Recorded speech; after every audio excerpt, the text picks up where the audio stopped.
Welcome to T-SAT. I'm Naresh, history faculty. ఈరోజు మనము ఈ వీడియోలో భక్తి సూఫీ ఉద్యమాల గురించి నేర్చుకుందాము. మధ్యయుగ భారతదేశ చరిత్రలో మనకి అత్యంత ముఖ్యమైన టాపిక్ అండి. మన యొక్క సిలబస్లో సంస్కృతి అనే పదం మీద క్వశ్చన్స్ పడే అవకాశం ఉంటుంది. ఇక్కడ చూసినట్లయితే మనకు మినిమం 1 లేదా 2 ప్రశ్నలు వచ్చే అవకాశం ఉంటుంది. ముఖ్యంగా వివిధ భక్తి ఉద్యమకారులు, వాళ్ళకు సంబంధించిన రచనలు, వాళ్ళ యొక్క సిద్ధాంతాలపైన మనకి ఎగ్జామ్లో అడిగే అవకాశం ఉంటుంది. రైట్, ఫస్ట్ భక్తి ఉద్యమము, సూఫీ మూమెంట్. రైట్, భారతదేశ చరిత్రలో మధ్యయుగంలో ఈ యొక్క మార్పిడికి కారణమైంది. రైట్, చరిత్ర ఎప్పుడు పునరావృతం అవుతూ ఉంటుందండి. క్రీస్తు పూర్వం 6వ శతాబ్ద కాలంలో ప్రజలు ఉన్న మతాల పట్ల విరక్తి చెందడంతో 62 మత ఉద్యమాలు వచ్చాయి. ఆ మత ఉద్యమాల్లోంచి బౌద్ధ మతం, జైన మతం అటువంటి మతాలు ఏర్పడ్డాయి. ఇటువంటి పరిస్థితే మళ్ళీ మధ్యయుగంలో ఏర్పడింది. మధ్యయుగంలో సేమ్ పరిస్థితి ఏర్పడడం వల్ల ఇటువంటి పరిస్థితుల్లో మనకి వివిధ మత ఉద్యమకారులు హిందూ మత సంస్కరణ చేసే ఉద్దేశంతో రైట్ ఈ యొక్క ఉద్యమాలు ప్రారంభించడం జరిగింది. మనకు క్రీస్తు పూర్వం 6వ శతాబ్దంలో మత సంస్కరణ ఎవరూ చేయలేదు కాబట్టి కొత్త మతాలు ఏర్పడ్డాయి, బౌద్ధ మతం, జైన మతము. కానీ ఈ కాలం చూసినట్లయితే మనకి ప్రధానముగా రైట్ ఇస్లాం మతం భారతదేశానికి వచ్చింది. సో మత సంస్కరణ చేయాల్సిందే అని భావించి ఈ యొక్క ముఖ్యమైనటువంటి ఉద్యమకారులు మత సంస్కరణ ఉద్యమం ప్రారంభించారు. ఆ మత సంస్కరణ ఉద్యమానికి పెట్టిన పేరే భక్తి ఉద్యమము. మధ్యయుగ భారతదేశంలో హిందూ మతము, ఇస్లాం మతంలో మత విశ్వాసాలు, మూఢనమ్మకాలు తగ్గిస్తూ భక్తి సూఫీ ఉద్యమాలు వచ్చాయన్నమాట. ఈ భక్తి ఉద్యమము బాగా అనే పదం నుండి భక్తి అనే పదం పుట్టింది. భక్తిని వివరించిన తొలి గ్రంథం అంటే శ్వేతేశ్వర ఉపనిషత్ అని చెప్పాల్సి ఉంటుంది. భక్తి అనగా తనకు తానుగా దేవునికి అర్పించుకోవడం అని అర్థము. భక్తి అనగా తనకు తానుగా దేవునికి అర్పించుకోవడం అని అర్థము. భక్తి ఉద్యమకారులు కింది అంశాలను ప్రచారం చేశారు. ముఖ్యంగా వీళ్ళు ఏం ప్రచారం చేశారయ్యా అంటే విగ్రహారాధనను వ్యతిరేకించడం జరిగింది. మనకి మధ్యయుగంలో ఇస్లాం మతం భారతదేశానికి వచ్చింది. ఇస్లాం మతం చూసినట్లయితే సర్వ సమానత్వము మనకు కనిపిస్తుంది. విగ్రహారాధన లేదు. రైట్, మనకి కుల వ్యవస్థ లేదు. అందరూ సమానంగానే చూడబడ్డారు. ఎవరు ఎక్కువ కాదు, ఎవరు తక్కువ కాదు. డబ్బున్న వాళ్ళు, విఐపీలు లాంటి ఏ కల్చర్ అనేది కనిపించదు. డబ్బున్నవాడైనా పేదవాడైనా కింద కూర్చొని నమాజ్ చేయాల్సిందే. దేవుడు ముందు అందరూ సమానమే. కానీ మనకు ఈ యొక్క మతంలో బ్రాహ్మణుడు గర్భగుడిలో ఉంటాడు, క్షత్రియ వైశ్యులు మనకి మండపంలో ఉంటారు, శూద్రులు గుడి బయట ఉంటారు, దళితులు ఊరి బయట ఉంటారు. ఇది ఒక వివక్షత. సో అనేక మంది ఇస్లాం మతంలోని సమానత్వం వైపు వెళ్తున్నారు కాబట్టి హిందూ మతాన్ని సంస్కరించాలనుకున్నారు. హిందూ మతంలోని సంస్కరణ చేయకపోతే ఖచ్చితంగా అనేక మంది ఇస్లాం మతంలో కన్వర్ట్ అవుతారని భావించి రైట్ మత సంస్కరణ ఉద్యమం ప్రారంభించారు. అందులో వీళ్ళు విగ్రహారాధనని వ్యతిరేకించారు. ఈ విగ్రహారాధన వల్లనే ప్రజలు విరక్తి చెందుతున్నారని చెప్పేసి దీన్ని వ్యతిరేకించారు. కర్మకాండాలని వ్యతిరేకించారు. యజ్ఞయాగాలను వ్యతిరేకించారు. వర్ణ వ్యవస్థను ఖండించారు. బ్రాహ్మణ, క్షత్రియ, వైశ్య, శూద్ర ఇటువంటి వర్ణ వ్యవస్థ ఉండకూడదు, అందరూ సమానమే. సమానత్వాన్ని ప్రచారం చేయడం జరిగింది. సమానత్వమును ప్రచారం చేయడం జరిగింది. రైట్, పూజారీ వ్యవస్థను వ్యతిరేకించడం జరిగింది. పూజారీ వ్యవస్థను వ్యతిరేకించారు. రైట్, సమాజం పైన పూజారి యొక్క ఆధిపత్యాన్ని వ్యతిరేకించారు. అందరూ సమానమే, ఎవరు ఎక్కువ కాదు, ఎవరు తక్కువ కాదు, దేవుడు ముందు అందరూ సమానమే. అలాగే సర్వమత సమ్మేళనాన్ని ప్రచారం చేయడం జరిగింది. భక్తి ఉద్యమానికి పునాది వేసింది ఆది శంకరాచార్యులు. మనకి ఇతను భక్తి ఉద్యమకారుడు కాదు, భక్తి ఉద్యమానికి పునాది లేదా బీజాలు వేసిన వ్యక్తిగా చెప్పాల్సి ఉంటుంది. రైట్, భక్తి ఉద్యమ స్థాపకుడు అంటే రామానుజాచార్యులు అని చెప్పాల్సి ఉంటుంది. భక్తి ఉద్యమము పునాది వేసిన వ్యక్తి అంటే శంకరాచార్యులు, విత్తనాలు వేసిన వ్యక్తి. రైట్, ఆ భక్తి ఉద్యమాన్ని ప్రారంభించిందంటే రామానుజాచార్యులు అని చెప్పాల్సి ఉంటుంది. భక్తి ఉద్యమం 2 రకాలు ఉంది, సగుణ భక్తి, నిర్గుణ భక్తి. సగుణ భక్తి ఉద్యమకారులు రైట్ దేవుడు ఉన్నాడు అన్నారు, అలాగే దేవాలయాలు నిర్మించాలి అన్నారు. వీరి ప్రకారము తీర్థయాత్రలకు, పుణ్యక్షేత్రాలకు వెళ్ళాలి. రైట్, మనకు ఫర్ ఎగ్జాంపుల్ సమర్థ రామదాసు, జ్ఞానదేవుడు, నామదేవుడు వీళ్ళంతా కూడా సగుణ భక్తి ఉద్యమకారులు. రైట్. నిర్గుణ భక్తి ఉద్యమకారులు దేవుడు సర్వాంతర్యామి, గాల్లో ఉన్నాడు, నీళ్ళలో ఉన్నాడు, నిప్పులో ఉన్నాడు, భూమిలో ఉన్నాడు. రైట్. ప్రతి ఒక్కరిలో దేవుడు ఉన్నాడు. రైట్. రాజులో, బంటులో, సైనికుడిలో, అందరిలో ఉన్నాడు. దేవుడికి రూపం లేదు అంటారు. సో రూపమే లేని దేవుడికి దేవాలయాలు ఎందుకు అంటారు? రైట్. విశ్వమంతా దేవుడు ఉన్నాడు. అటువంటి సందర్భంలో రూపమే లేని దేవుడికి రైట్ మనము దేవాలయాలు ఎందుకు నిర్మించాలి? ఒక రాయిని పూజించడం కరెక్ట్ కాదు. రైట్. దేవుడిని ఒక చిన్న రాయికి నువ్వు కన్ఫర్మ్ చేయకూడదని ఈ నిర్గుణ భక్తి ఉద్యమకారులు వ్యతిరేకించడం జరిగింది. తీర్థయాత్రలను వ్యతిరేకించారు. పుణ్యక్షేత్రాలు దర్శించాల్సిన అవసరం లేదని చెప్పారు. ఎగ్జాంపుల్ వచ్చేసి కబీర్, దాదు దయాల్, గురునానక్, వీళ్ళంతా కూడా భక్తి ఉద్యమకారులు. మనకి గురునానక్ అనగానే సిక్కు మత స్థాపకుడు అంటాం, కానీ ఈయన సిక్కు మత స్థాపకుడు కాదండి, హిందూ మతాన్ని సంస్కరించే ప్రయత్నం చేశారు. అయితే ఇతని అనుచరులు, ఇతని తర్వాత వచ్చిన 9 మంది గురువులు దాన్ని ఒక మతం కింద అభివృద్ధి చేశారు. గురునానక్ యొక్క ఉద్దేశము హిందూ మత సంస్కరణ. ఇతను భక్తి ఉద్యమకారుడు అని గుర్తుపెట్టుకోవాలి. ఇక నెక్స్ట్ చూసినట్లయితే ఆది శంకరాచార్యులు, మన షార్ట్కట్లో శంకరాచార్యులు అంటాము. ఆది శంకరాచార్యులు కేరళలోని కాలడి అనే ప్రాంతంలో నమృద్రి అనేటువంటి బ్రాహ్మణ కుటుంబంలో జన్మించాడు. ఇతడు జన్మించిన కాలడి అనే ప్రాంతం పెరియార్ నదీ తీరంలో ఉంది. కేరళలో ఒక ముఖ్యమైన నది పెరియార్ నది. ఈ పెరియార్ నది ఒడ్డున ఉంది కాలడి. 8 సంవత్సరాల వయస్సులోనే సన్యాసం తీసుకున్నాడు. 32 సంవత్సరాలే జీవించాడు. మనకి చాలా గొప్ప మేధావులు చాలా తక్కువ వయసులో చనిపోతారు. గొప్ప వాళ్ళంతా కూడా ఎక్కువగా కష్టపడి రైట్ మనకి చాలా గొప్ప వాళ్ళంతా కూడా తక్కువ వయసులో చనిపోయారు. ఈయన కూడా చాలా చిన్న వయసులో చనిపోయాడు. 32 సంవత్సరాల వయసులోనే మరణించడం జరిగింది. రైట్. 8 సంవత్సరాల వయస్సులోనే అతను సన్యాసం తీసుకున్నాడండి. తన గురువుని వెతుకుతూ దాదాపు నర్మదా నది వరకు వెళ్ళడం జరిగింది. కేరళలోని కాలడి నుంచి అనేక మంది గురువులను వెతుక్కుంటూ రైట్ చివరిగా ఇతని గురువు ఎవరయ్యా అంటే గోవిందాపాల. ఇతను నర్మదా నది ఒడ్డున నివసించేటువంటి వ్యక్తి, మధ్యప్రదేశ్. రైట్. ఇతని యొక్క గొప్ప గురువుగా భావించి ఇతని దగ్గర చదువుకోవడం జరిగింది. ఇతని ద్వారా గొప్ప నాలెడ్జ్ సంపాదించాడు ఆది శంకరాచార్యులు. రైట్. ఇతని తల్లి పేరు వచ్చేసి ఆర్యమాంబ, తండ్రి పేరు వచ్చేసి శివగురువు. బిరుదులు వచ్చేసి ఆది గురువు, ప్రచ్ఛన్న బుద్ధుడు.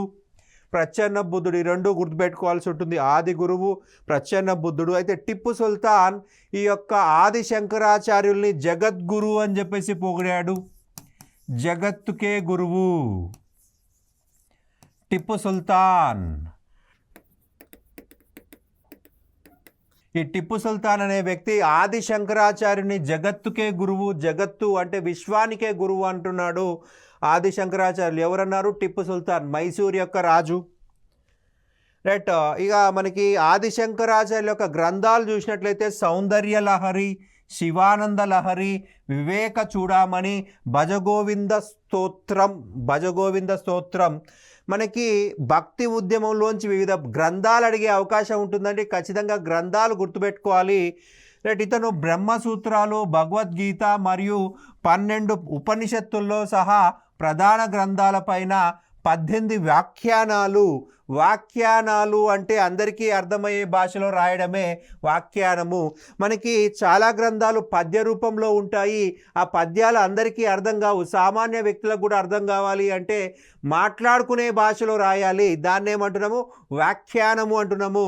బ్రహ్మసూత్రాలకి వ్యాఖ్యానం రాశాడు, భగవద్గీతకి వ్యాఖ్యానం రాశాడు, 12 ప్రధాన ఉపనిషత్తులకు వ్యాఖ్యానాలు రాయడం జరిగింది.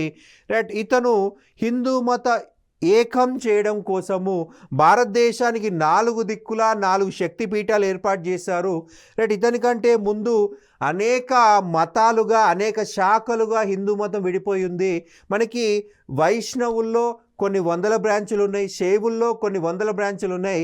శైవ వైష్ణవ విభేదాలు తొలగించే ప్రయత్నం చేశాడు శైవులు వైష్ణవుల్ని ఒకటి కలిపే ప్రయత్నం చేసిన వ్యక్తి ఆది శంకరాచార్య. మనకి పల్లవుల కాలంలో, చోళుల కాలంలో శైవ వైష్ణవ విభజన కనిపిస్తుంది. అంటే ఈ శైవ మతము అది మాత్రమే మతంగా, శివుడు మాత్రమే దేవుడిగా అంగీకరించేవాళ్ళు, వైష్ణవులు విష్ణుని మాత్రమే దేవుడిగా అంగీకరించేవాళ్ళు. అయితే ఈయనేం చేశాడు, అందరినీ కలిపే ప్రయత్నం చేశాడు, హిందూ మతాన్ని ఒకటిగా చేసే ప్రయత్నం చేశారు. మనకి హిందూ మతంలో అనేక సబ్ బ్రాంచులు ఉన్నాయి. అఘోరాలు అని చెప్పేసి, కాలాముఖులు అని చెప్పేసి, కాపాలిక అని చెప్పేసి, కాలభైరవ, పాశుపత, వీర వైష్ణవం, వీరశైవం, ఇవన్నీ కూడా ఒక దగ్గర తీసుకొచ్చే ప్రయత్నం చేశాడు ఆది శంకరాచార్యులు. రైట్, 4 దిక్కుల 4 మఠాలు ఏర్పాటు చేశారు. ఉత్తర దిక్కు చూసినట్లయితే జ్యోతిర్మఠము, ఉత్తర దిక్కు చూసినట్లయితే జ్యోతిర్మఠము బదరీనాథ్ ఉత్తరాఖండ్. మనకి దక్షిణ దిక్కు చూసినట్లయితే, సౌత్ చూసినట్లయితే మనకి శారదా మఠము శృంగేరి కర్ణాటక. అలాగే తూర్పు దిక్కు చూసినట్లయితే ఈస్ట్ దిక్కున మనకు గోవర్ధన మఠము పూరి ఒడిషా. అలాగే పశ్చిమ దిక్కు కాళికా మఠం ద్వారకా. ఈ 4 ప్రాంతాల మధ్య భారత రాజ్యాన్ని, భారతదేశాన్ని, హిందూ మతాన్ని ఒకటిగా చేసే ప్రయత్నం చేశాడు. అనేక చిన్న చిన్న ఉపశాఖలని ఒక శాఖగా ఏర్పాటు చేసే ప్రయత్నం చేశాడు ఆది శంకరాచార్యుడు. రైట్, ఉత్తర దిక్కున జ్యోతిర్మఠము బద్రీనాథ్, దక్షిణ దిక్కున శారదా మఠం శృంగేరి, తూర్పు దిక్కున గోవర్ధన మఠం పూరి, పశ్చిమ దిక్కున కాళికా మఠం ద్వారకా గుజరాత్. ఈ 4 ప్రాంతాల ద్వారా భారతదేశాన్ని ఏకం చేసే ప్రయత్నం చేశాడు.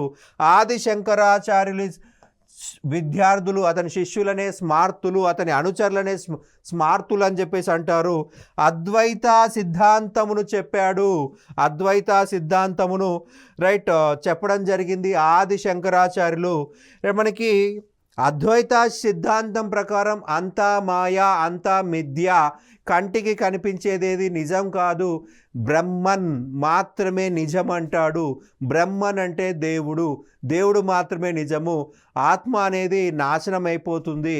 రైట్, ఆత్మ వెళ్ళిపోయి పరమాత్మలో విలీనం కావాలి అని చెప్పేసి ఆది శంకరాచార్యులు చెప్పడం జరిగింది.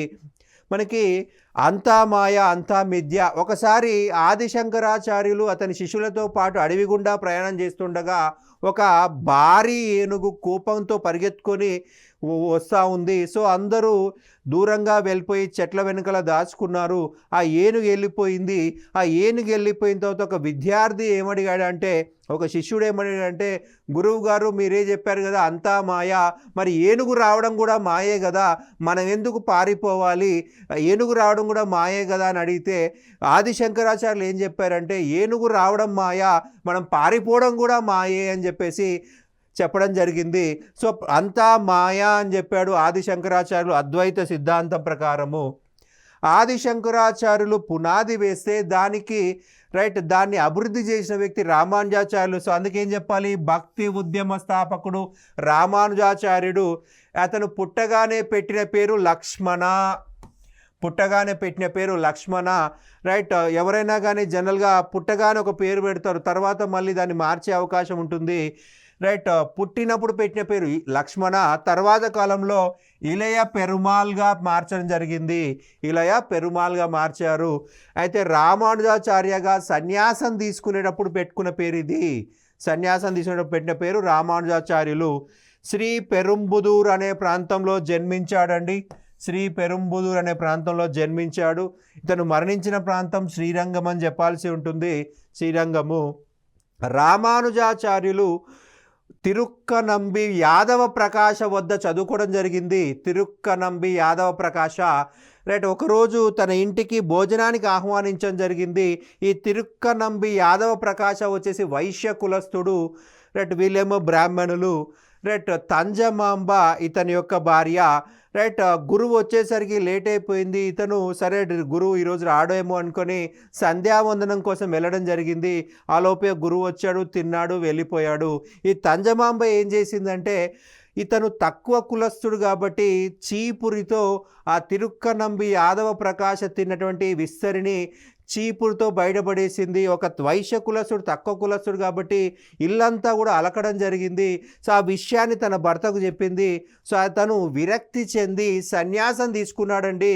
రైట్, ఇంత గొప్ప నాలెడ్జ్ కలిగినటువంటి జ్ఞానం కలిగినటువంటి వ్యక్తికి అవమానమా అని చెప్పేసి, ఈ కుల వివక్షత ఉండకూడదు అని చెప్పేసి సమానత్వాన్ని ప్రచారం చేయడం కోసం, సమానత్వమును ప్రచారం చేయడం కోసము, రైట్, బ్రాహ్మణ క్షత్రియ వైశ్య శూద్ర ఇటువంటి వర్గాలు ఉండకూడదు, అందరూ సమానంగా ఉండాలి అని చెప్పేసి రామానుజాచార్యుడు సన్యాసం తీసుకోవడం జరిగిందండి. సన్యాసం తీసుకొని జీవితాంతము శ్రీ వైష్ణవాన్ని ప్రచారం చేయడం జరిగింది, సమానత్వాన్ని ప్రచారం చేయడం జరిగింది. మనకు హైదరాబాద్ దగ్గరలో మనకు రామానుజాచార్యుడి విగ్రహము మనకి ముచ్చింతల్ అనే ప్రాంతంలో కన్స్ట్రక్ట్ చేయడం జరిగింది. ఆ యొక్క విగ్రహానికి పెట్టిన పేరేంటండి? Statue of equality. Statue of equality అని ఎందుకు పేరు పెట్టారంటే ఇతను సమానత్వాన్ని ప్రచారం చేయడం కోసమే సన్యాసం తీసుకున్నాడు. జీవితాంతం సమానత్వ సాధన కోసమే పోరాటం జరిగింది. ఇతను సమానత్వాన్ని ప్రచారం చేశాడు. అలాగే సత్యం, శివం, సుందరంని వివరించినటువంటి మొదటి వ్యక్తి మనకి యొక్క రామానుజాచార్యులు అని చెప్పాలి. రామానుజాచార్యుడు చెప్పినటువంటి మార్గము ప్రాపతి మార్గము. ప్రాపతి మార్గం ద్వారానే దేవుణ్ణి చేరుకోవచ్చు అంటాడు. మనము దేవునికి అర్పించుకోవడమే ఈ యొక్క ప్రాపతి మార్గము అంటున్నాడు. దాన్నే మనము భక్తి అంటున్నాము. రైట్, దేవుడికి మనకు మధ్య అంబికా దర్బార్ బతి ఏం అవసరం లేదు, అనుసంధానకర్తలు అవసరం లేదు, విగ్రహాలు అవసరం లేదు, రైట్ అని వ్యతిరేకించాడు ఈయన. ఇతని సిద్ధాంతం ఏందయ్యా అంటే విశిష్టాద్వైతము. విశిష్టాద్వైతం చెప్పడం జరిగింది. అంతా మాయ కాదు అంటాడు ఈ యొక్క రామానుజాచార్యులు. అంతా మాయ కాదు, విశిష్టాద్వైతము. మనకి ఎగ్జామ్ పాయింట్ ఆఫ్ వ్యూలో అద్వైతము, విశిష్టాద్వైతం వీటికి మ్యాచ్ ద ఫాలోయింగ్లు అడిగే అవకాశం ఉంటుంది. ఖచ్చితంగా గుర్తుపెట్టుకోవాలి. ఆది శంకరాచార్యులు అద్వైతం అని చెప్పుకున్నాము, రామానుజాచార్యులు విశిష్టాద్వైతము. అండ్ గ్రంథాలు చూసినట్లయితే వేదాంత నగరి, వేదాంత భాష్యము, శ్రీ భాష్యము, వేదాంత దీపిక. అలాగే ఇతడు శ్రీ భాష్యం అనే పేరుతో బ్రహ్మసూత్రాలకు వ్యాఖ్యానం రాయడం జరిగింది. అందరికీ అర్థమయ్యే భాషలో రాయడమే వ్యాఖ్యానము. శ్రీ భాష్యం అనే పేరుతో వ్యాఖ్యానం రాయడం జరిగింది. ఇక నెక్స్ట్ చూసినట్లయితే మనకి మధ్వాచార్యులు, అసలు పేరు వచ్చేసి వాసుదేవుడు, కర్ణాటకలోని ఉడిపి ప్రాంతంలో జన్మించాడు. అలాగే ఇతను 14వ శతాబ్దానికి చెందిన వ్యక్తి. ఇతను కృష్ణుడి భక్తుడు. రైట్, కృష్ణ భక్తి అంటే వైష్ణవ భక్తి, విష్ణు భక్తి. రైట్, ద్వైత సిద్ధాంతమును చెప్పడం జరిగింది. మధ్వాచార్యులు ఏం చెప్పాడండి? ద్వైత సిద్ధాంతము. రైట్, ఇతను రచించిన గ్రంథాలు వచ్చేసి అనువాఖ్యానం, అనుభాష్యం, గీతా తాత్పర్య, ప్రస్థానత్రయ భాష్యం, బ్రహ్మసూత్ర భాష్యం అనేటువంటివి ఇతను రాయడం జరిగింది. ఇతడే బ్రహ్మసూత్రాలకు మొదటిసారిగా కన్నడంలో వ్యాఖ్యానం రాయడం జరిగింది. కన్నడంలో వ్యాఖ్యానం రాశాడు. ఇతడు ఉడిపి ప్రాంతంలో శ్రీకృష్ణుడికి దేవాలయం నిర్మించడం జరిగింది. మధ్వాచార్యులు కర్ణాటకలో దాసకూట అనే ఉద్యమాన్ని ప్రారంభించాడు. దాసకూట అంటే భగవంతుని సేవకులు అని అర్థము. ఇక నెక్స్ట్ పర్సన్ చూసినట్లయితే నింబార్కుడు. ఇతను తెలంగాణ ప్రాంతానికి చెందిన వ్యక్తి. ఇతను 15వ శతాబ్దానికి చెందిన వ్యక్తి. వైష్ణవ భక్తుడు. కృష్ణ భక్తిని, శ్రీకృష్ణ భక్తిని లేదా విష్ణు భక్తిని ప్రచారం చేసిన వ్యక్తి. రైట్, ఇతని సిద్ధాంతం వచ్చేసి ద్వైత అద్వైతం అని చెప్పాల్సి ఉంటుంది. ద్వైతాద్వైతము. రైట్, ఆదిశంకరాచార్యుడి యొక్క అద్వైతాన్ని మధ్వాచార్యుడి యొక్క ద్వైతాన్ని కలిపి ద్వైతాద్వైతం చెప్పడం జరిగింది. అద్వైతాన్ని చెప్పడం జరిగింది. అంటే దీన్నే మనం ఏమంటాము? అభేద భావం అంటాము. ద్వైత అద్వైతం అని చెప్పేసి అంటాము. ద్వైతాద్వైతాన్నే అభేద. రైట్, ఇతను రాసిన గ్రంథం మనకి exam point of view important అండి. వేదాంత పారిజాత సౌరభము. ఇక నెక్స్ట్ చూసినట్టయితే వల్లభాచార్యుడు ఉత్తరప్రదేశ్లోని గంగా తీరంలో జన్మించడం జరిగిందండి. ఈ వల్లభాచార్య కుటుంబము తెలుగు వాళ్ళు. ఈ తెలుగు వాళ్ళు కాశీ ప్రాంతానికి వలస వెళ్ళడం జరిగింది. సో కాశీ ప్రాంతము గంగానది తీరంలో వల్లభాచార్యుడు జన్మించడం జరిగింది. యాక్చువల్గా వీళ్ళ తల్లిదండ్రులు తెలుగు వాళ్ళు. ఇక్కడ కాశీ ప్రాంతానికి వలస వెళ్ళి అక్కడ శ్రీనివాసం ఏర్పాటు చేసుకున్నారు. సో కాశీలో జన్మించాడు. అలాగే శ్రీకృష్ణదేవరాయ ఆస్థానంలో ఉన్నాడు. శ్రీకృష్ణదేవరాయ ఆస్థానంలో ఉన్నటువంటి వ్యక్తి వల్లభాచార్యుడు. వల్లభాచార్యుడు చెప్పిన సిద్ధాంతము శుద్ధాద్వైతము. రైట్. ఇతడు బ్రహ్మసూత్రాలకు వ్యాఖ్యానం రాయడం జరిగింది. రైట్. ఇతను కృష్ణ భక్తిని ప్రచారం చేశాడు. శ్రీకృష్ణుడి యొక్క భక్తుడు. ఇతను గోవర్ధన కొండపై శ్రీకృష్ణుడికి దేవాలయం నిర్మించాడు. ఇతడి శిష్యులు రచించిన గ్రంథములను కృష్ణతత్వములు అని చెప్పేసి చెప్పడం జరుగుతుంది. ఇతడి యొక్క శిష్యులు 8 మంది. సో అష్టచుప్ అంటారు. ఈ అష్టచుప్లో అతి ముఖ్యమైన వ్యక్తి సూర్దాస్. అష్ట అంటే 8 మంది శిష్యులు ఉన్నారు ఇతనికి. 8 మంది శిష్యులను కలిపి ఒకే పదంలో చెప్పాలంటే అష్టచుప్ అంటాము. అందులో అతి ముఖ్యమైన వ్యక్తి సూర్దాస్. ఇతడు ప్రచురించిన విధానమును పుష్టి మార్గం అంటాము. మనకి రామానుజాచార్యుడి విధానము ప్రాపతి మార్గం అయితే, రైట్, ఈ యొక్క వల్లభాచార్యుడి యొక్క విధానము పుష్టి మార్గం అని చెప్పేసి గుర్తుపెట్టుకోవాల్సి ఉంటుంది. రైట్. మనకి ఒక్కసారి మనము 5 సిద్ధాంతాల పేర్లు గుర్తుపెట్టుకునేది చూద్దాము. శంకరాచార్యుడు, ఆది శంకరాచార్యుడు. ఏం చెప్పుకున్నామండి? అద్వైతము. మనకి ఎగ్జామ్లో మ్యాథ్స్ ద ఫాలోయింగ్లో అడుగుతాడు. అద్వైతము చెప్పడం జరిగింది. రామానుజాచార్యుడు విశిష్టాద్వైతము. మధ్వాచార్య ద్వైతము.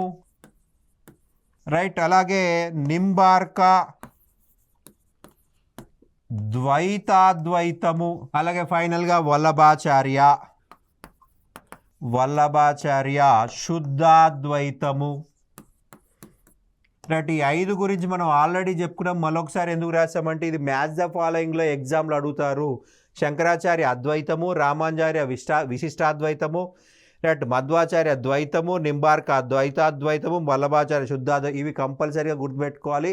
ఖచ్చితంగా మనకు రిపీటెడ్గా అడిగే అవకాశం ఉంటుంది. ఇక నెక్స్ట్ చూసినట్లయితే ఉత్తర భారతదేశంలో భక్తి ఉద్యమాన్ని ప్రారంభించిన వ్యక్తి రామానందుడు. ఇతనే మొదటి వ్యక్తిగా చెప్పాల్సి ఉంటుంది. మనకు భక్తి ఉద్యమం అనేది దక్షిణ భారతదేశంలో ప్రారంభమైంది, ఉత్తర భారతదేశానికి వెళ్ళిపోయింది. సూఫీ ఉద్యమం అనేది ఉత్తర భారతదేశంలో స్టార్ట్ అయింది, దక్షిణ భారతదేశానికి వచ్చింది. ఉత్తర భారతదేశంలో భక్తి ఉద్యమాన్ని ప్రారంభించాడు. ఇతడు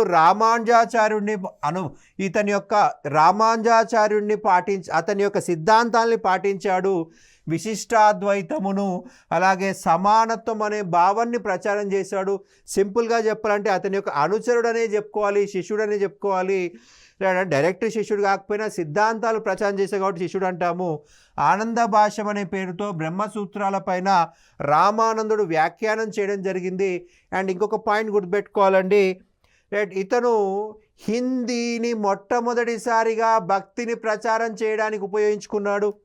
హిందీలో బోధనలు చేసినటువంటి తొలి వ్యక్తి రామానందుడు. సంస్కృత భాషని భక్తి ఉద్యమకారులు వ్యతిరేకించారు, హిందీని ఉపయోగించుకున్నారు. సంస్కృత భాష ప్రాధాన్యత ఈ భక్తి ఉద్యమం వల్ల తగ్గింది, ప్రాంతీయ భాషల ప్రాంతం పెరిగింది. రామానుజాచార్యుడు చూసినట్లయితే తమిళంలో బోధనలు చేశాడు, మధ్వాచార్యుడు చూసినట్లయితే కన్నడలో బోధన చేశాడు, నింబార్కుడు చూసినట్లయితే తెలుగులో, అలాగే మనకి వల్లభాచార్యుడు కూడా తెలుగులో యొక్క భక్తిని ప్రచారం చేశారనమాట. ప్రాంతీయ భాషలకు ప్రాధాన్యత పెరిగింది. హిందీ, తమిళ్, మరాఠీ, కన్నడ, తెలుగు, ఈ ప్రాంతీయ భాషలు, హిందీ కూడా ప్రాంతీయ భాష, ఆ కాలంలో ప్రాంతీయ భాష. రైట్. మనకి సంస్కృత ప్రాధాన్యత తగ్గించారు ఈ భక్తి ఉద్యమకారులు. ఇతని 12 మంది శిష్యులు, వివిధ కులాల వారు ఉన్నారు, వివిధ మతాల వారు ఉన్నారు. వీళ్ళని అవధూతలు అని చెప్పేసి పిలవడం జరిగింది. ఇతను సగుణ భక్తి ఉద్యమకారుడు, సగుణ భక్తిని ప్రచారం చేశాడు. రామానందుడు ఉత్తర భారతదేశంలో తొలిసారిగా రామభక్తిని ప్రారంభించడం జరిగింది, రామభక్తిని ప్రచారం చేయడం జరిగింది. రైట్. కొంతమంది పేర్లు చూసినట్లయితే రైదాసు చర్మకారుడు, సేన మంగలివాడు, సాధన మాంసం అమ్మేవాడు, దన్న జాట్కులం వ్యవసాయదారుడు, నరహరి స్వర్ణకారుడు, పీప రాజపుత్రుడు, కబీర్ చేనేత పనివాడు, రైట్. శ్రీ ఆనంద, మహానంద, పరమానంద, ఆశానంద, సురసానంద వీళ్ళంతా కూడా ఇతర అనుచరులు. రైట్. వివిధ కులాల వారు ఉన్నారు రామానందుడి యొక్క శిష్యులు. చూడండి, చర్మకారుడు, రైట్, అంటే లో క్యాస్ట్, మనకి చెప్పులు కుట్టుకునే కులం అనమాట రైదాసు. సేన మంగలివాడు, సాధన బుచర్, మనకి మాంసం అమ్మేవాడు. అంటే వివిధ కులాల వారు ఉన్నారు ఈ యొక్క రామానందుడు. అంటే సమానత్వానికి ప్రాధాన్యత ఇచ్చాడు, కుల వ్యవస్థని వ్యతిరేకించాడు రామానందుడు. అందరూ సమానమే. రైట్. రామానుజాచార్య యొక్క సమానత్వమును ప్రచారం చేశాడు రామానందుడు. ఇక రామానందుడు తర్వాత చూసినట్లయితే కబీర్. ఇతడు ఉత్తరప్రదేశ్లోని వారణాసి అనే ప్రాంతంలో జీవించాడు. నిర్గుణ భక్తిని ప్రచారం చేయడం జరిగింది. సో ఇతను ఏమని పిలుస్తామంటే భారతదేశపు కాల్ మార్క్స్ అంటాము. రైట్. కబీర్ తన రచనలను హిందీలో ప్రచారం చేయడం జరిగింది, హిందీ భాషను ఉపయోగించుకోవడం జరిగింది. కబీర్ యొక్క భార్య పేరు లోయ, కొడుకు పేరు కమల్. కబీర్ అనగా గొప్ప జ్ఞాని అని అర్థము. రైట్. కబీర్ హిందీలో రాసిన పద్యాలను దోహాలు అని చెప్పేసి అంటాము. మనకు చాలా ఫేమస్ పద్యాలు ఉన్నాయి. కల్కా కామ్ ఆజ్ కా కరో, ఆర్ కా కామ్ అభీ కరో అని చెప్పేసి 2 లైన్లు ఉన్న పద్యాలు ఏమంటామండి? దోహాలు అంటాము. కబీర్ హిందీలో రాసిన గ్రంథాలను సఖీలు అంటారు. కబీర్ శిష్యులని కబీర్ పంతీలు అని చెప్పేసి పిలవడం జరుగుతుంది. కబీర్ తన దోహాలన్నిట్లో కలిపి బిజక్ అనే పేరుతో సంకలనం చేయడం జరిగింది. ఇతడు బ్రాహ్మణ కులంలో పుట్టినప్పటికీ నీరు నామా అనేటువంటి ముస్లిం నేత పనివారింట్లో పెరిగాడు. సమాజంలో గల మూఢ విశ్వాసాలను వ్యతిరేకిస్తూ ఉద్యమాన్ని ప్రచారం చేయడం జరిగింది. ఇతని బోధనలు చూసినట్లయితే నీళ్ళలో మునిగితే ముక్తి వచ్చినట్లయితే కప్పలకి చేపలకి ఎప్పుడో ముక్తి రావాలి. మనకు కుంభమేళాను వ్యతిరేకించాడు. కుంభమేళాలో మనం స్నానం చేసినట్లయితే మోక్షం వస్తే, మరి గంగా నదిలో ఎప్పుడు కప్పలు మునుగుతూనే ఉంటాయి, తేలుతూనే ఉంటాయి, చేపలు మునుగుతూనే ఉంటాయి, తేలుతూనే, మరి మోక్షం రావాలి కదా కప్పలకి చేపలకి, మనిషికి ఎందుకు మోక్షం ఉందని సమాజాన్ని ప్రశ్నించాడు కబీర్. రాయిని పూజిస్తే మోక్షం వస్తే నేను పెద్ద కొండనే మొక్కుతాను అన్నాడు కబీర్ దాస్. ఒక చిన్న రాయిని పూజిస్తే మోక్షం వస్తే పెద్ద కొండనే మొక్కుతానంటాడు. రైట్. సింపుల్గా చెప్పినట్లయితే ఇతను మనకి నిర్గుణ భక్తికి చెందిన వ్యక్తి. రైట్. ఆకారం లేని దేవుణ్ణి ఈయన దేవుణ్ణి నిరాకరించలేదండి, దేవుణ్ణి పూజించాడు. దేవుడికి ఆకారం ఉండకూడదు అంటాడు. మనమెవరు దేవునికి ఆకారం వేయడానికి? మనమెవరు దేవుణ్ణి విగ్రహ రూపంలో కొలవడానికి? దేవుడు సర్వాంతర్యామి, నీళ్ళలో ఉన్నాడు, నిప్పులో ఉన్నాడు, గాల్లో ఉన్నాడు. మనం ఒక రాయికి పరిమితి చేయడం అనేది మూర్ఖత్వం అంటాడు. రైట్. సత్యం తెలియని వాడే మత యుద్ధాలు చేస్తాడు. ఆ మతం వాళ్ళు ఈ మతం పైన, ఈ మతం వాళ్ళు ఆ మతం పైన దాడులు చేస్తారు, అది తప్పు అంటున్నాడు. సత్యం తెలియని వాడు, నిజం తెలియని వాడే మత యుద్ధాలు చేస్తాడు. హిందువులు ఏకాదశిని, ముస్లింలు రంజాన్ మాసంను పవిత్రంగా పూజిస్తారు. మిగిలినవన్నీ మీ దృష్టిలో మంచివి కాదా అని చెప్పేసి ప్రశ్నించాడు. అంటే ఏకాదశి మంచి రోజు, మరి రంజాన్ నెలంతా మంచి నెల అయితే మరి మిగతా రోజులు చెడ్డ రోజులా అని క్వశ్చన్ చేస్తున్నాడు ఈ యొక్క కబీర్. రైట్. కబీర్కి సమకాలీనంగా ఉన్న మరి ఒక వ్యక్తి గురునానక్ అని చెప్పాలి. ఇతడు పంజాబ్ రాష్ట్రంలోని తల్వండి ప్రాంతంలో జన్మించాడు. రైట్. అయితే ప్రస్తుతము ఈ యొక్క పంజాబ్ ప్రాంతం పాకిస్తాన్ వైపు వెళ్ళిపోయిందండి. రైట్. కర్తార్పూర్ అనే ప్రాంతంలో మరణించాడు. రైట్. సిక్కు మతంలో మొదటి గురువుగా చెప్పాలి. యాక్చువల్గా ఇతను హిందూ మతంలోని ఖత్రీ అనే కులానికి చెందిన వ్యక్తి. ఖత్రీ కులము పంజాబ్లో అప్పర్ క్యాస్ట్ అనమాట. ఇతడు సికిందర్ లోడీ వద్ద గణాంక శాఖ అధికారిగా మనకి పంజాబ్లో లాహోర్లో పనిచేశాడు. మనకి దౌలత్ ఖాన్ లోడీ పంజాబ్ యొక్క గవర్నర్ అని చెప్పేసి చెప్పుకున్నాము. ఈ పంజాబ్లో గణాంక శాఖ అధికారిగా పనిచేశాడు.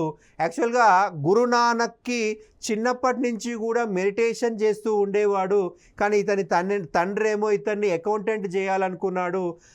గురునానక్ యొక్క బావ ఈ యొక్క దౌలత్ ఖాన్ లోడీ దగ్గర పనిచేయడం జరిగింది. సో అతనికి అసిస్టెంట్గా గురునానక్ యొక్క తండ్రి బలవంతంగా గురునానక్ని చేర్చడం జరిగింది. కానీ అతనికి ఇష్టం లేకపోయినా కొద్ది రోజులు పనిచేశాడు.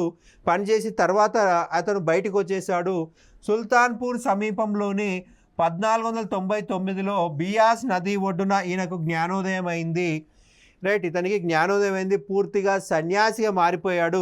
ఇతను రాసిన గ్రంథము జప్జీ సాహిబ్ అనేది ఇతను రాసిన గ్రంథము.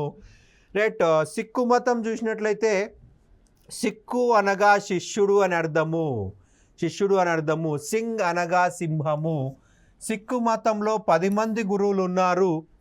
గురునానక్ ఈ గురు పరంపరలో తొలి వ్యక్తి. గురునానక్ మాత్రమే భక్తి ఉద్యమకారుడు. భక్తిని మాత్రమే ప్రచారం చేసిన ఏకైక వ్యక్తి గురునానక్ అన్నమాట సిక్కు మతంలో. రైట్, అతని ఉద్దేశం సిక్కు మత స్థాపన కాదు. ఇతని 9 మంది అనుచరులు దాన్ని ఒక మతం కింద మార్చేశారు. 9 మంది వారసులు, గురువులు. భక్తి ఉద్యమానికి సంబంధం లేదు. వీళ్ళు సిక్కు మత అభివృద్ధి కృషి చేశారు. రెండవ గురువు వచ్చేసి గురు అంగద్. పంజాబీ భాషకు గురుముఖి లిపిని అభివృద్ధి చేశాడు. రైట్, హుమయూన్ ఇతనికి సమకాలీనుడు. హుమయూన్ గురు అంగద్ని కలుసుకున్నాడు. రైట్, గురు అమర్దాస్ 1552 నుంచి 1574 వరకు ఉన్నాడు. గురు కా లంగర్ అనే సామూహిక వంటశాలను ప్రారంభించాడు. అందరికీ సమానంగా భోజనం అందాలి. గురు కా లంగర్ అంటరానితనానికి వ్యతిరేకంగా ఆ యొక్క గురు కా లంగర్ని ప్రారంభించడం జరిగింది. ఇతడు 22 మంజీలుగా ఆధ్యాత్మిక రాజ్యాన్ని విభజించాడు. సతీ మరియు పర్దా వ్యవస్థలను నిషేధించాడు. గురు రామ్దాస్ అక్బర్ నుండి స్వర్ణ దేవాలయం ప్రాంతాన్ని పొందడం జరిగింది. రైట్, గురు అర్జున్ దేవ్ ఇతని కాలంలో అమృత్సర్లో హర్ మందిర్ సాహిబా లేదా స్వర్ణ దేవాలయాన్ని నిర్మించడం జరిగింది.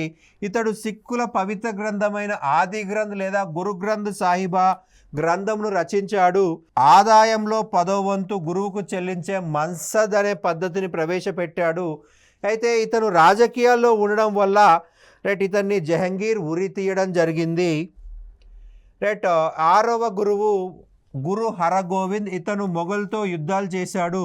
గురు హరరాయ్, గురు హరకిషన్. ఇతను 5 సంవత్సరాల వయసులో రైట్ గురువు కావడం జరిగింది. 8 సంవత్సరాల వయసులో మచూచి వ్యాధితో మరణించడం జరిగింది.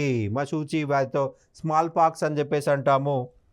రైట్, గురు తేజ్ బహదూర్ ఇతడు సచ్చా పాదుషాగా ప్రకటించుకున్నాడు. ఇతన్ని ఔరంగజేబ్ ఉరి తీయడం జరిగింది. రైట్, 10వ గురువు వచ్చేసి గురు గోవింద్ సింగ్, చివరి సిక్కు గురువు. ఇతడు కల్సా వ్యవస్థను, పహాల్ విధానాన్ని ప్రారంభించి ప్రతి సిక్కు వ్యక్తి 5 విషయాలు ధరించాలని చెప్పడం జరిగింది. అవి కేష్ జుట్టు కత్తిరించరాదు, కంగా దువ్వెన, కృపాన్ కత్తి, కడా కడియం, కచా పొడవాటి దుస్తువులు. రైట్, 1699లో కల్సా అనే సిక్కు సైనిక విధానాన్ని ప్రారంభించాడు. ఇతను ఔరంగజేబ్తో అనేక యుద్ధాలు చేయడం జరిగిందండి. ఔరంగజేబ్కి అలాగే ఈ యొక్క గురు గోవింద్ సింగ్కి మధ్య రాయబడినటువంటి లెటర్స్ యొక్క సమూహాన్ని ఏమంటామంటే జఫర్నామా అంటాం. ఔరంగజేబ్ ఈయనకు రాసిన లెటర్స్, ఈయన ఔరంగజేబ్ రాసిన లెటర్స్ని జఫర్నామా అంటాము. మొదటి బహదూర్ షా ఇతనికి మన్సబ్దార్ పదవి ఇచ్చాడు. రైట్, గురు గోవింద్ సింగ్ మరణాంతరం బందా బహదూర్ అనే వ్యక్తి ఈ యొక్క సిక్కులకి నాయకుడు కావడం జరిగింది. రైట్, ఇదండి మనకు భక్తి ఉద్యమం సంబంధించి ముఖ్యమైన అంశాలు. మనకి ఈ యొక్క చాప్టర్లో ఖచ్చితంగా వివిధ పుస్తకాలపైన, సిద్ధాంతాలపైన క్వశ్చన్ అడిగే అవకాశం ఉంటుంది. వాటిపైన ఫోకస్ చేయండి. Thank you.